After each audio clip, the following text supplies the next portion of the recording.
Okay, so let's walk through another example together before you do some on your own. We need to determine the rate of change. That's the same thing as the slope. And we need to explain what it means. So just kind of describing the words. I can see I have 3 points here. I only need 2 of them. So I'm going to start with this point here.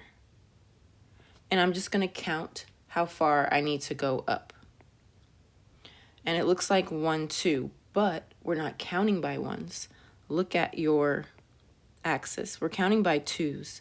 So I'm actually going up by 2, 4.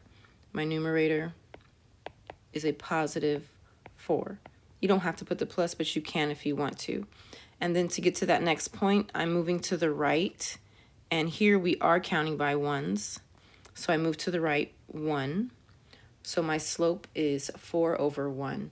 But it says, what does it mean? Well, the 4 is the height. So these are inches. The 1 is days. So what does that mean? The slope means it's a flower. Okay, so it means the flower grows 4 inches per day. Oops, that's an S. 4 inches per day. That's what it means.